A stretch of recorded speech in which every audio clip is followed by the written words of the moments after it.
महाराज की जय। ओम श्री रामचंद्र भगवान की जय। श्री हनुमान जी महाराज की जय। ओम श्री गायत्री मात की जय। श्री सोमनाथ महादेव की जय।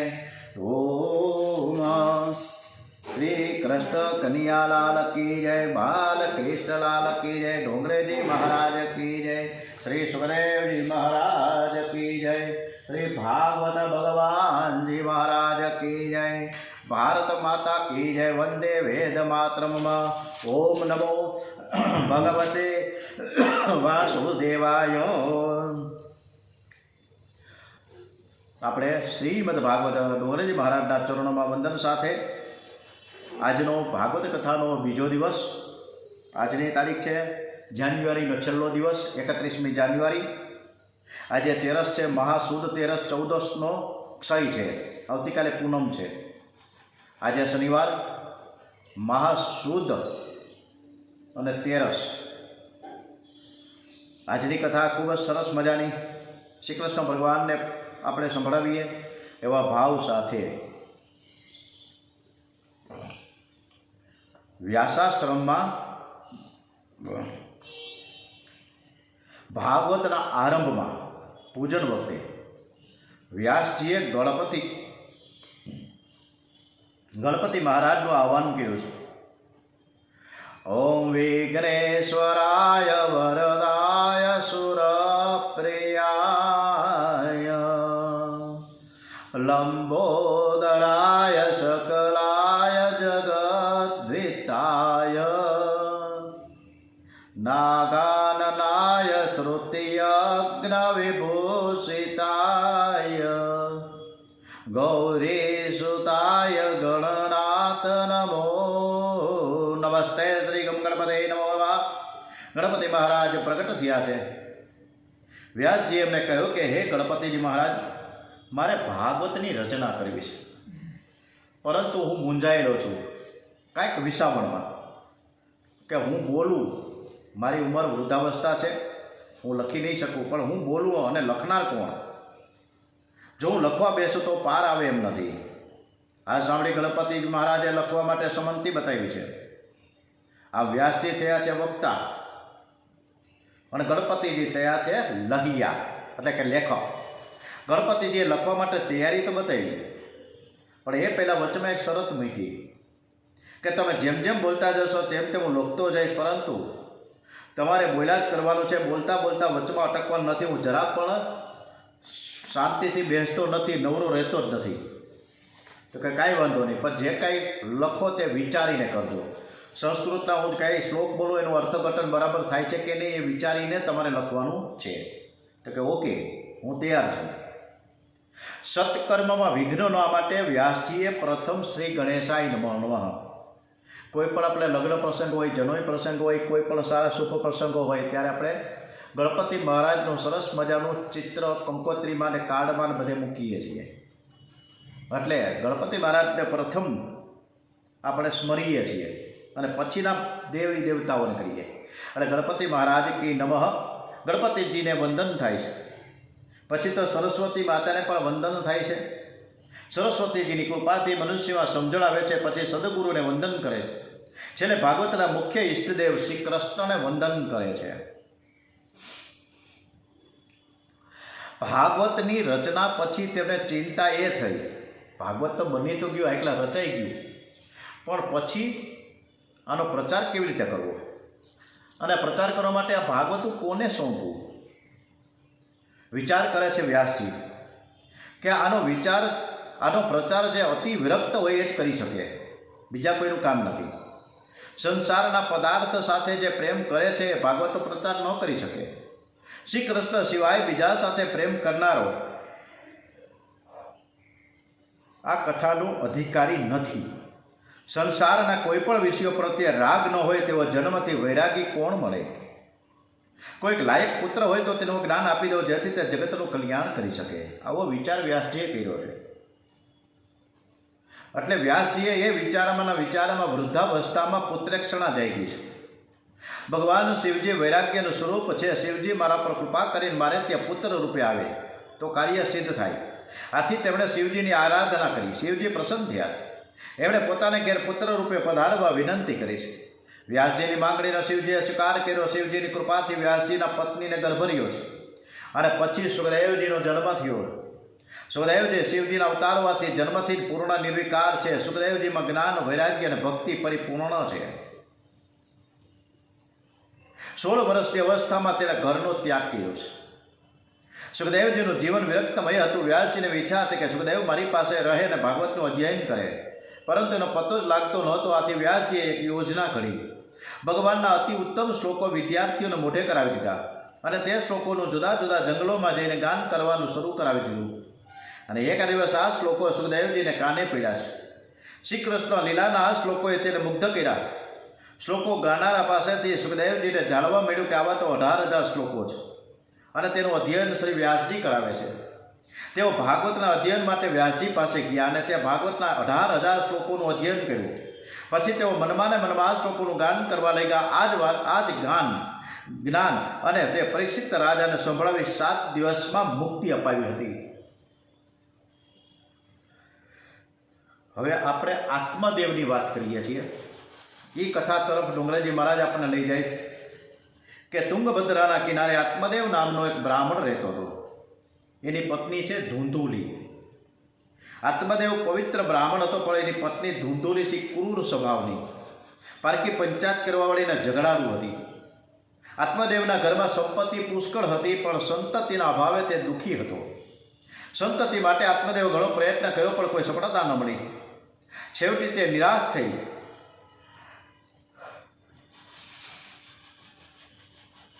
આત્મહત્યા કરવાનો નિશ્ચય કર્યો. તે જંગલ તરફ ગયો. આગળ જતા નદી કિનારે પહોંચ્યો છે. નદી કિનારે એક મહાત્મા પરમાત્માનું સ્મરણ કરતા કરતા બેઠા હતા. એ મહાત્મા પાસે જઈને રડવા લાગ્યો. મહાત્માએ તેના દુઃખનું કારણ પૂછ્યું કે તકલીફ શું છે. આત્મદેવ કહેવા લાગ્યો કે હું નિસંતાન છું, બાકી કોઈ તકલીફ નથી. મારી પાસે સંપત્તિ પુષ્કળ છે, પણ સંતતિ નથી. મહાત્માએ કહ્યું તારે ઘેર પુત્ર નથી, એના પરમાત્માની કૃપા છે, પરંતુ પુત્ર દુઃખરૂપ છે. પરમાત્મા જે સ્થિતિમાં રાખે તેમાં સંતોષ માનીને પ્રભુ સ્મરણ કરવું જોઈએ. હવે એકનાથજી મહારાજની આપણે વાત કરીએ તો એને અનુકૂળ પત્ની હતી અને એથી આનંદમાં હતા. તુકારામજીને પ્રતિકૂળ પત્ની મળી, એમાંય તો એ આનંદ. નરસિંહ મહેતાના કુટુંબનો નાશ થયો, છતાં તેમણે આનંદ માન્યો અને ગાયું કે ભલું થયું ભાંગી જંજાળ, સુખે ભજીશું શ્રી ગોપાળ. એકની પત્ની અનુકૂળ છે, બીજાની પ્રતિકૂળ, તો ત્રીજાની પત્નીનું મરણ શરણ થયું, તો પણ આ ત્રણેય સંતો આનંદ માને છે. વૈષ્ણવ દરેક પરિસ્થિતિમાં પરમાત્માની કૃપાનો અનુભવ કરે છે અને મનને શાંત રાખે છે. પરમાત્મા જે સ્થિતિમાં રાખે તેમાં સંતોષ માનવો જોઈએ. પુત્ર લાયક હોય તો ઘરનો વિચાર ન કરો, ઘરમાં પુત્ર બધું સંભાળે છે. આથી વધારે ભક્તિ કરો. પુત્ર લાયક હોય તો પરમાત્માની કૃપા માનજો, અને કદાચ પુત્ર નાલાયક હોય તો પણ પરમાત્માની કૃપા માનજો. આ પુત્ર પાછળથી કંઈ કરી શકવાનું નથી, બધું મારે જ કરવાનું છે એવું માનવાથી તમારો સત્કાર્યનો માર્ગ નિશ્ચિત થઈ જાય છે. કેટલાક લોકો પુત્ર ન હોય તો હૈયું પાડે છે. તમારું કલ્યાણ તમે ન કરી શકતા હો તો પુત્ર શું કરશે? મોટે ભાગે મા બાપનું જીવન પુત્રને ભણાવતા, પરણાવતા અને મોટો કરતા પૂરું થઈ જાય છે. મનુષ્ય પોતાનું કંઈ કરી શકતો નથી અને પાછળથી પુત્ર પણ કંઈ કરી શકતો નથી. મહાત્માએ કહ્યું કે તારા ઘરમાં દીકરો નથી તો ખોટું શું છે? તારું તારે જ કરવાનું છે. માતા પિતાને પુત્ર માટે ચિંતા હોય છે, પણ પુત્રેક્ષણા પાછળ અનેક વાસનાઓ આવે છે. પુત્રેક્ષણા પછી વિદેશણા અને પછી લોકેશણા જાગે છે. મહાત્માએ આત્મદેવને સમજાવતા કહ્યું કે પુત્ર જો સદગતિ આપી શકતા હોય તો લગભગ બધાને ત્યાં પુત્ર હોય છે, આથી દરેકને સદગતિ મળી જાય. પુત્ર પિતાને સદગતિ આપે છે સાચું નથી. શ્રાદ્ધથી પુત્ર પિતાને નરકમાંથી તારે છે. જીવ સારી યોનિમાં જાય એ ખરું, પણ જન્મ મરણના ત્રાસમાંથી છૂટતા નથી. શ્રાદ્ધ કરવાથી પિતૃઓ પ્રસન્ન થઈ આશીર્વાદ આપે છે, પણ શ્રાદ્ધથી મુક્તિ મળતી નથી. પિંડદાન તો તારે જ કરવાનું છે. બહુ સરસ મજાની આ કથા ચાલી રહી છે, બરાબર સમજવા જેવી છે કે પિંડદાનનો અર્થ કોઈ સમજતા જ નથી. આ શરીરને પિંડ કહે છે, તેને પરમાત્મા તેને પરમાત્માને અર્પણ કરવાનું છે, એનું નામ જ છે પિંડદાન. તો પિંડદાન છે એ આપણે સ્વયં આપણે જ કરવું છે. ઘણા પોતે જીવતે જગતિયું કરે છે. માતા પિતાની સેવા એ સંતાનોનું કર્તવ્ય છે. જો સુખી થવું હોય તો માતા પિતાના આશીર્વાદ મેળવો. તમારા માતા પિતાની સેવા તમે પ્રેમપૂર્વક કરશો તો તમે ઘરડા થશો ત્યારે તમારા સંતાનો પણ તમારી સેવા ચાકરી કરશે. જે માતા પિતાની આજ્ઞા ના પાડે, સેવા ન કરે, હળધૂત કરે, તેને જીવનમાં કદી શાંતિ મળતી નથી. મહાત્માએ આવો સુંદર બોધ આપ્યો છે. અને આના ઉપરથી હમણાં જ એક સરસ મજાની એક વાત મળી કે મનસુખભાઈ નામનો એક વૃદ્ધ, લગભગ 77 વર્ષના, એને એક દીકરો અને એક વહુ, બરાબર, એક જ દીકરો અને એક જ વહુ, અને એની સાથે રહેતા હતા. બધી જ સંપત્તિ જે તે સમયે એને એના છોકરાઓને નામે કરી દીધી હતી. પછી કાંઈ હતું જ નહીં પાછળ. ધીમે ધીમે કરતાં કરતાં છોકરાને વહુએ પોત પ્રકાશ્યું. બાપાને નાનું મોટું કામ સોંપવા લાગ્યા. તમારે હંજવાળી કાઢવાની, તમારે પોતા કરવાના, તમારે ઠામ ટકવાના. જેવું જેટલું કામ કરે એટલી એને રોટલી મળે, એટલું જ એને શાક મળે. કોક દે બીમારીની હિસાબે કામ ન થાય તો કંઈ ખાવાનું ન આપે. આવી બધી પરિસ્થિતિ બહુ કઠણ. ધીમે ધીમે આ બધું છોડીને વૃદ્ધાવસ્થામાં સામેથી વયા ગયા કે મારે રહેવું નથી, અને જતા રહ્યા. એના નામનું એના ગામમાં જે મકાન હતું, વીલ વસિયતનામું કહ્યું કે મારે આ વૃદ્ધાવસ્થામાં દાન દઈ દેવું છે, અને મારા છોકરાઓ, જો હું ગુજરી જાઉં તો મારો છોકરો એને વહુ અને એના છોકરાઓ મારા ઘરે ન આવે, અહીં વૃદ્ધાવસ્થામાં ન આવે, મારી નનામી પણ નહીં ઉપાડે. આટલા કડક કાયદા એને નક્કી કરી નાખ્યા છે. એટલે એનો વલોપાત કેવો હશે? આટલી બધી પરિસ્થિતિ કઠણ છે. આવો કાગળ એના મેનેજરને આપી અને બંધ કવરમાં, અને એણે એવું કીધું કે તમારે અનુકૂળતાએ ખોલીને વાંચજો. તો એમાં આવું બધું વાંચવાનું જોવા મળ્યું. આવી પરિસ્થિતિ થાય છે. અગાઉ પણ એક વખત એવી ચર્ચા થઈ કે એક બાપા એના નામે કાંઈ સંપત્તિ આપતો નહોતો, એટલે રૂમમાં પૂરી દીધો અને ઉંદેડા નાખ્યા અંદર 20-25. અને ઉંદેડા છેલ્લે હમણાં તો વળી એક એવું આવ્યો, તો કદાચ તમને ખ્યાલ હશે કે એક બાપાને એ પોતા સંપત્તિ નહોતા આપતા, એટલે એને એના મકાનમાં પહેલાં તો ઝેરી કોબરા નાખ્યો. કોબરાએ એને ત્યારે કાંઈ દંશ ન લગાવ્યો, એટલે એનાથી વિશેષ બીજો એક નાગ ચોઈતો અને 3000 રૂપિયા એ મદારીને આપ્યા. અને પછી બારીમાંથી નાગ અંદર ગયો અને બાપાને દંશ દીધો. બાપા ગુજરી ગયા. પછી જાહેર એવું થયું કે નાગે અને કર્યો, પણ છેલ્લે વાત એવી પ્રગટ થઈ કે આ લોકોએ 2 છોકરાઓએ ભેગા થઈ મદારીને સાનિધ્યમાં સહકાર મેળવીને બાપાને મારી નાખ્યા. 3 જેલમાં છે. આવી પરિસ્થિતિ અત્યારે છોકરાઓની અને મા બાપનો વલોપાત પણ એટલો જ છે. એટલે આપણા દીકરાઓને, આપણા વહુને આપણા સારા સંસ્કાર જે સારામાં સારા હોય તો કોઈ પ્રશ્ન જ નથી. પણ અત્યારે ધીમે ધીમે સંસ્કારો સારા આપ્યા હોય પણ સંસ્કાર વિહીન પોતે જ થઈ જાય તો આપણે શું કરી શકીએ? મહાત્માએ સુંદર બોધ આપ્યો છે. આત્મદેવને ઘણી વાર ના પાડી કે ભાઈ આવો દુરાગ્રહ તું રાખમાં, તારે છોકરાનું કંઈ કામ નથી, તારા ભાગ્યમાં પુત્રનું સુખ જ નથી, તું અને કદાચ ભવિષ્યમાં તારે ત્યાં છોકરો થાય તો તું દુઃખી થઈ જવાનો છે. ત્યારે આત્માદેવે કહ્યું ભાઈ મારા ભાગ્યમાં ન હોય તો તમારા ભાગ્યમાંથી પણ મારે દીકરો જોઈએ જ. તમે કાંઈક પ્રયત્ન કરો, કાંઈક મારા માટે કરો. હા, હું આત્મહત્યા હત્યા કરવા માટે નીકળો જ છું, અને તમે કાંઈ મને નહીં કરો, પુત્ર પ્રાપ્તિ માટે કોઈ પ્રયાસ નહીં કરો તો હું મરી જઈશ. મહાત્માને દયા આવીશ. એને એક ફળ આપ્યું કે આનાથી તારે ત્યાં લાયક પુત્ર થશે. આ ફળ તારી પત્નીને તારે હથોહથ ખવડાવવાનું છે, અને ગર્ભ રહ્યા પછી તમે બંને પવિત્ર જીવન ગાળજો. સતત સત્કર્મ કરશો તો તેની અસર ગર્ભમાં રહેલા બાળક ઉપર પડશે. બાળક માતાના ઉદરમાં હોય તે દિવસથી તેને સારા સંસ્કાર આપવા. આપણા શાસ્ત્રમાં સગર્ભા સ્ત્રીના નિયમો છે. પતિ પત્ની શિવાજીનું હાલરડું છે ને જીજીબાઈનું, ત્યારથી જ એને ઘોડિયામાં બાળક હતું ત્યારથી જ એને સારા સંસ્કાર આપ્યા. પતિ પત્ની પવિત્ર જીવન ગાળે, સદવાંચન કરે, કથા વાર્તા સાંભળે, કોઈની કૂથલી નિંદા ઈર્ષા કરે નહીં, સાત્વિક આહાર લે, ઈશ્વર સ્મરણ કરે, સદકાર્ય કરે, મિતભાષી બને. આત્મદેવ તો ફળ લઈને ઘરે આવ્યો છે અને એ ફળ પોતાની પત્ની ધૂંધી લઈને બોલાવીને કહ્યું કે આ ફળ તારે ખાવાનું છે. ત્યારે અનેક જાતના પ્રશ્નો કર્યા ધૂંધુરીએ, અનેક પ્રકારની શંકા કુશંકાઓ કરી છે. વિચાર કર્યો કે આ ફળ ખાવાથી ગર્ભ રહેશે તો ઘરનું મારાથી કામકાજ નહીં થાય, આ બાળકનું લાલન પાલન કરવું પડશે, પરિણામે દુઃખી થઈ જાય છે.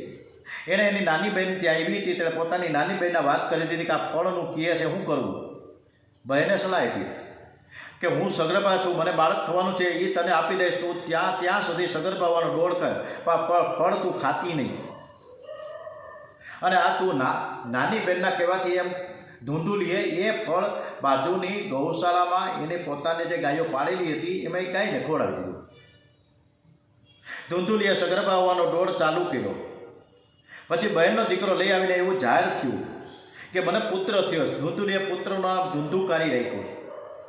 આ બાજુ ગાયને જે ફળ ખવડાવેલું તે ગાયને મનુષ્યાકારનું ગાય જેવા કાનવાળું બાળક થયું અને એનું નામ ગોકર્ણ રાખવામાં આવ્યું.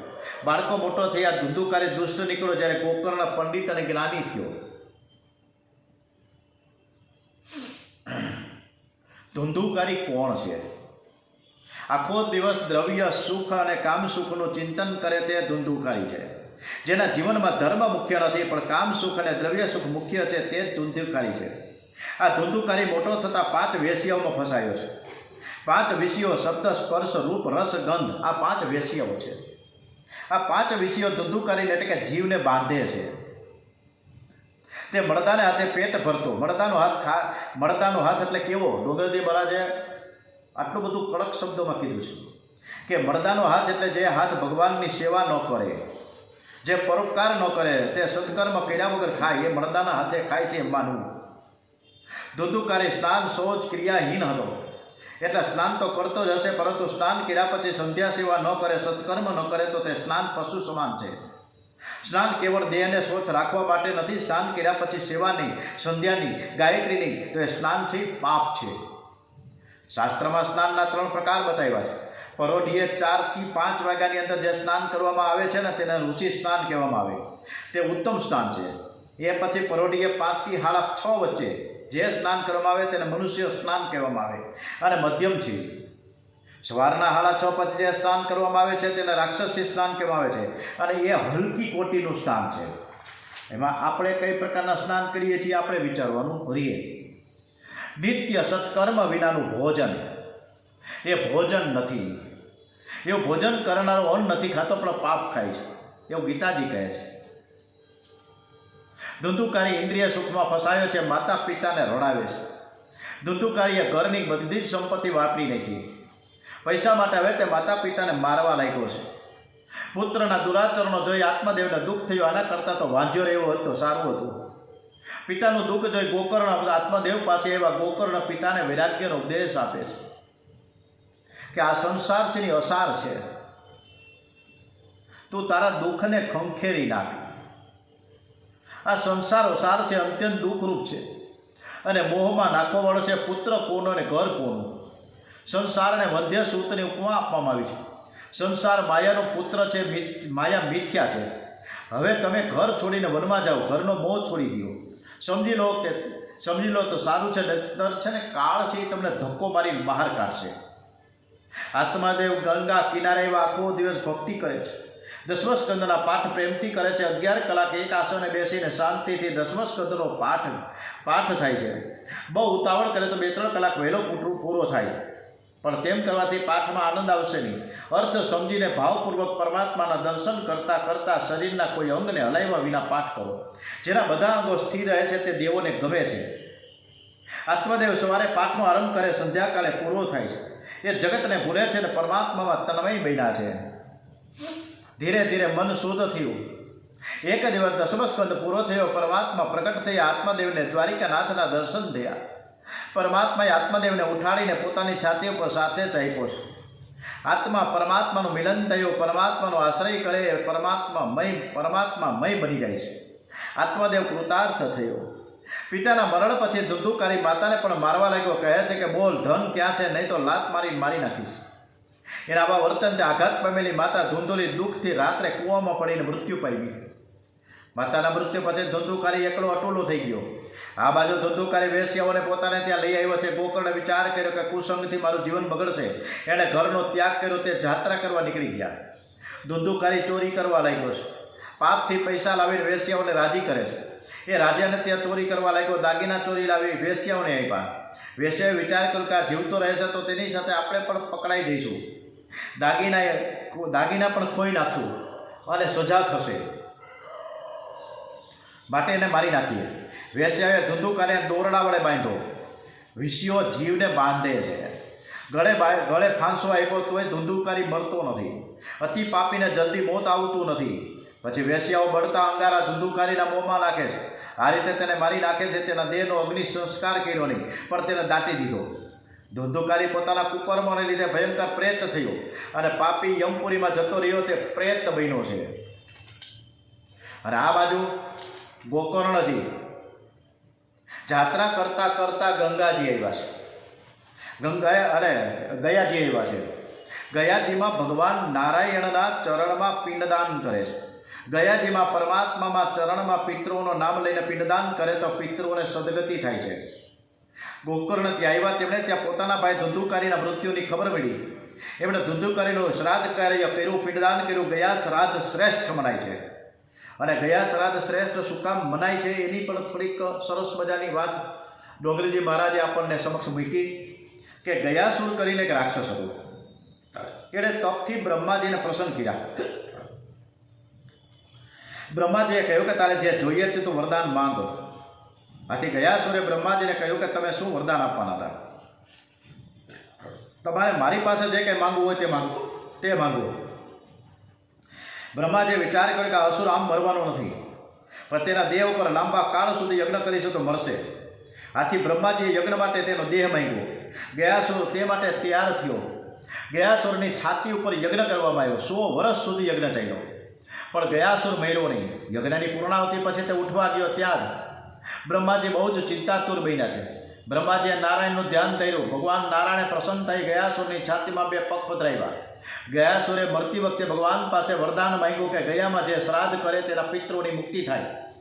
ભગવાને વરદાન આપ્યું કે તારા દેહ ઉપર જે પિંડદાન કરશે ને તેના પિતૃઓને મુક્તિ મળશે. ભગવાને ગયાસુરને મુક્તિ આપી, માટે ગયાજીમાં જે શ્રાદ્ધ કરશે તેના પિતૃઓને મુક્તિ મળશે. ગોકર્ણ જાત્રા કરીને પોતાને ઘેર પાછા આવ્યા. રાત્રે આંગણામાં સૂતેલા ત્યારે પ્રેત થઈને ધુંધુકારી ત્યાં આવ્યો છે અને રડવા લાગ્યો છે. ગોકર્ણે પૂછ્યું કે તું કોણ છે? ત્યારે પ્રેત કહે છે કે હું તારો ભાઈ ધુંધુકારી છું. મેં ઘણા પાપ કર્યા, તેથી મારી આ દશા થઈ અને આમાંથી મને છોડાવો. ગોકર્ણ કહે છે કે તારા માટે મેં ગયાજીમાં શ્રાદ્ધ કર્યું, છતાં તું પ્રેત યોનિમાંથી મુક્ત કેમ ન થયો? ત્યારે ધુંધુકારી કહે છે કે હું અતિ પાપી છું. એકવાર નહીં પણ અનેકવાર શ્રાદ્ધ કરશો ને છતાં પણ મારો ઉદ્ધાર નહીં થાય. તમે કોઈ બીજો ઉપાય કરો. ગોકર્ણ કહે છે કે હું આવતીકાલે સૂર્યનારાયણને પૂછીશ. સૂર્યનારાયણ ભગવાનને ગોકર્ણ પૂછે છે બીજા દિવસે કે મારા ભાઈનો ઉદ્ધાર થાય એવો કંઈક ઉપાય બતાવો. સૂર્યનારાયણ કહે છે કે ભાગવતની વિધિપૂર્વક કથા કરો. જે જીવની મુક્તિ શ્રાદ્ધથી ન થાય એને પરમાત્મા મુક્તિ અપાવે છે. એટલે ભાગવત છે ને પિતૃઓના મોક્ષાર્થે આપણે મોટા ભાગે સમાચાર એવા મળે કે પિતૃઓના મોક્ષાર્થે ભાગવત કથા થાય. ધુંધુકારીને પાપમાંથી છોડાવવા ગોકર્ણે ભાગવત સપ્તાહનું પારાયણ કર્યું છે. મર્યા પછી પાછળ કથા થાય તે ઠીક છે, મરતા પહેલાં કથા સાંભળો. પાપ છોડો. જીવતા જ સતત ભક્તિ કરવાની ટેવ પાડો. તમારું શ્રાદ્ધ તમારા હાથે જ કરો. ગોકર્ણની કથા પારાયણમાં ઘણી બધી ભીડ થઈ છે. જેનો ઉદ્ધાર કરવા માટે કથા થવાની છે તે ધુંધુકારી પણ તે આવ્યો છે. એને બેસવાની જગ્યા મળી નહીં એટલે તે 7 ગાંઠવાળા વાસમાં પ્રવેશ કર્યો છે. ત્યાં બેસીને કથા સાંભળે છે. પ્રત્યેક દિવસે વાસની એક ગાંઠ તૂટે છે. 7 દિવસે 7 ગાંઠ તૂટી. 7મા દિવસે પરીક્ષિત મોક્ષની કથા થઈ. વાંસમાંથી દિવ્ય પુરુષ બહાર આવ્યો. ગોકર્ણ એને પ્રણામ કરીને કહે છે કે ભાઈ, તે પ્રેત યોનિમાંથી મારી મુક્તિ કરી છે. ધુંધુકારીને સદગતિ મળી તે ભાગવતને વારંવાર વંદન કરે છે. ધન્ય છે આ ભાગવતની કથાને, ધન્ય છે સુખદેવજી મહારાજને, ધન્ય છે ડોંગરેજી મહારાજને કે મારા અતિ પાપીઓનો પણ છુટકારો થયો. એટલે ભાગવતની કથા છે એ જીવતે જીવ કરવામાં આવે, સાંભળવામાં આવે તો અતિ ઉત્તમ છે. ધુંધુકારીને લેવા પાર્ષદો વિમાન લઈને આવ્યા છે. ગોકર્ણ પાર્ષદને પૂછે છે કે એકલા ધુંધુકારીને માટે વિમાન લેવા, તો બીજા કોઈ માટે કેમ તમે નથી લઈ આવ્યા? ત્યારે પાર્ષદો કહે કે ધુંધુકારી એક આસને બેસતો, ઉપવાસ કરતો અને કથાનું રોજ એકાગ્રતાથી પ્રેમપૂર્વક શ્રવણ મનન કરતો. શ્રવણ મનન નિધિ ધ્યાસનથી જ્ઞાન દ્રઢ થાય છે. માટે કથા રોજ ધુંધુકારીની જેમ એકાગ્ર ચિત્તે સાંભળવી જોઈએ. ગોકર્ણના સભા મંડપમાં પરમાત્મા પ્રગટ થાય છે. તેઓ કહે છે કે હું તમારા કથા કીર્તનથી પ્રસન્ન થયો છું, તમે કોઈ વરદાન માંગો. ત્યારે ગોકર્ણ કહે છે જે ગોકર્ણે બહુ સરસ મજાની વાત કરી. શું? બરાબર સાંભળજો કે જે શ્રી કૃષ્ણ ભગવાનની કથા કરે, કીર્તન કરે તેવો વૈષ્ણવના હૃદયમાં આપ બિરાજમાન થાવ. ભાગવત એવો ગ્રંથ છે કે જે મર્યા પહેલા મુક્તિ અપાવે છે. ઓમ નમો ભગવતે વાસુદેવાય. શ્રીમદ ભાગવત મહાત્મ સમાપ્તમ. શ્રીમન નારાયણ નારાયણ નારાયણ શ્રીમન નારાયણ નારાયણ નારાયણ ભજમન નારાયણ નારાયણ નારાયણ ભજમન નારાયણ નારાયણ નારાયણ. ઓમ શ્રી કૃષ્ણ કનૈયાલાલ કી જય. શ્રી ગણપતિ મહારાજ કી જય. શ્રી ગજાનન મહારાજ કી જય. શ્રી હનુમાનજી મહારાજ કી જય. શ્રી રામચંદ્ર ભગવાન કી જય. શ્રી ગાયત્રી માત કી જય. પરમ પૂજ્ય ગુરુદેવ કી જય. શ્રી સોમનાથ મહાદેવ કી જય. કૃષ્ણ કનૈયાલાલ કી જય. બાલકૃષ્ણલાલ કી જય. ડોંગરેજી મહારાજ કી જય. શ્રી સુખદેવજી મહારાજ કી જય. શ્રી ભાગવત ભગવાનજી મહારાજ કી જય. ઓમ નમો ભગવતે વાસુદેવાય. ઓમ નમઃ પાર્વતી પતય. હર હર હર હર હર હર મહાદેવ હર. ઓમ નમો